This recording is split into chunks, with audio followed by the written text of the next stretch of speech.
Función, produce hormonas. Estas hormonas nos ayudan a mantener el equilibrio y metabolismo normal en nuestro organismo. Es una glándula tan pequeña que no la debemos sentir, debe tener una forma normal y debe funcionar normal. Y ahí viene el problema. Cuando se altera la función, que es uno de los temas que podemos tratar, se puede producir hipotiroidismo o hipertiroidismo. Y quizá el tema más frecuente actualmente es la alteración en la forma, presencia de nódulos, tumores. Tumores o nódulos es algo sinónimo cuando hablamos de la glándula tiroides. Correcto, doctor. Nos dice que es bastante común esta situación. ¿Cuáles son los síntomas que tiene un paciente cuando hay algún tipo de trastorno en esta glándula tiroides? He oído hablar que hay temas de esos de sentir fríos, alteraciones de temperatura, subidas o alteraciones de peso. ¿Qué es lo que los síntomas o señales de alerta para que una persona pueda acudir al especialista? Sí, ahora que debemos tener ya la atención de nuestro público, creo que vale la pena destacar que todos los problemas de la tiroides son solucionables. Y empezando por ahí, pues sí, los trastornos de la tiroides nos pueden llevar a problemas funcionales. Hipotiroidismo, que es el más frecuente, o hipertiroidismo, que en sus estados que no estén controlados, es normal, es muy fácil o muy simple poder controlarlos, pero cuando ellos no están controlados, se puede producir fenotipos, es decir, características propias de los pacientes con estas alteraciones. Por ejemplo, el paciente con hipotiroidismo es un paciente que puede subir de peso más fácilmente, es una persona cansada, una persona que se le nota agotada, que tiene trastornos digestivos, de estreñimiento. Generalmente es como un biotipo de estas personas. Ojo, quienes no están en tratamiento. Quienes lo están, pues ya no deberían tener estos problemas. Y las personas que tienen el otro extremo, el hipertiroidismo, sobreproducción de hormonas, pueden tener una característica de ser más irritables, están más estresados, ansiosos, son más delgados, sus ojitos suelen ser más saltones, tienen intolerancia al frío. Entre otras características, nombramos las más frecuentes. Doctor, y por ejemplo, estas, ambas, ¿no? El hipotiroidismo y el hipertiroidismo, ¿se curan? O sea, porque claro, la persona empieza con su tratamiento, ¿cuánto tiempo dura el tratamiento? Va, una vez que esto ya esté bien, exacto. ¿pasa algo más? La patología más común, sin duda, es el hipotiroidismo, es decir, déficit de hormonas. El déficit de hormonas nos conduce a las características mencionadas. Debemos hacer un examen de sangre para saber qué cantidad de hormonas debemos administrar al paciente y sí, se puede controlar. El paciente deberá tomar una pastilla que se llama levotiroxina en ayunas todos los días a la dosis calculada para cada paciente. No es la misma para todos. En tanto que, y de esta forma se mantendrá un control normal, el paciente regresa a sus actividades normales y continúa la vida normal. Es tan frecuente que seguro alguien en casa tiene un paciente o un familiar que toma medicación. Y la segunda patología del hipertiroidismo es un poco más compleja, pero se puede controlar. También existen medicamentos para frenar la sobreproducción de hormonas y actualmente procedimientos mínimamente invasivos para evitar recurrir a la última instancia que puede ser la cirugía. Doctor García, ¿es verdad que estas complicaciones o trastornos de la glándula tiroidea son más comunes en las mujeres? Uno. Y segundo, el tema del cáncer de tiroides es bastante común. Ya. Las patologías de la tiroides tienen una preferencia, por así decirlo, por el género femenino.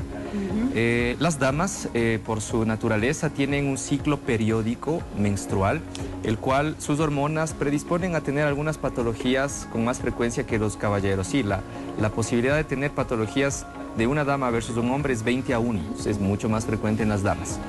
Y por el género simplemente, ¿no?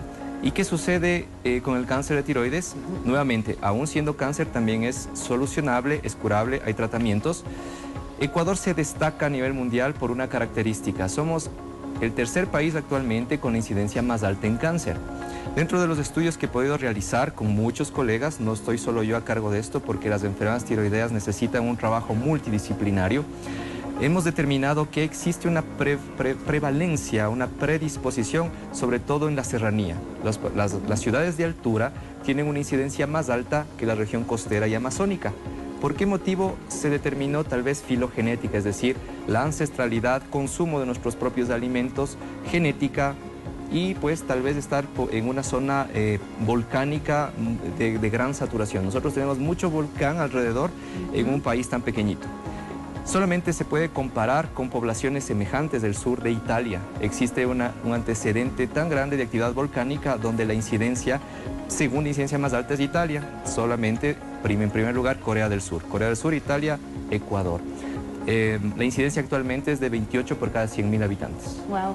Y doctor, por ejemplo, ¿esto afecta más a la gente adulta por sobre los 40 o gente que está en sus 30? ¿Cuál es la edad promedio afectada con esto de la tiroides? Recordando, la glándula tiroides, nosotros nacemos con la glándula, pero la tenemos presente inclusive desde la gestación. En la gestación la glándula está creciendo, empezando a producir hormonas, pero podría haber fallas inclusive durante la gestación, hipotiroidismo congénito, es decir, nació sin glándula o no produce, pocos casos por suerte. Puede haber alteraciones a los extremos de la vida, infancia o edad adulta, también es menos frecuente y el grupo de mayor incidencia se encuentra entre los 30 y 50 años con más prevalencia de patologías. ¿Cómo se determinan este tipo de alteraciones, doctor? ¿A qué examen se deben someter los pacientes? Bueno, debido a que la incidencia es tan alta, he percibido que la preferencia de los pacientes buscar atención en forma preventiva les permite determinar también en forma oportuna alteraciones. Es importante que el paciente acuda a un especialista para no excedernos tampoco. Realizar un examen en sangre, medición de los niveles hormonales es importante. Las damas generalmente en edad reproductiva, ellos acuden al ginecólogo donde ellos en forma rutinaria también lo pueden pedir.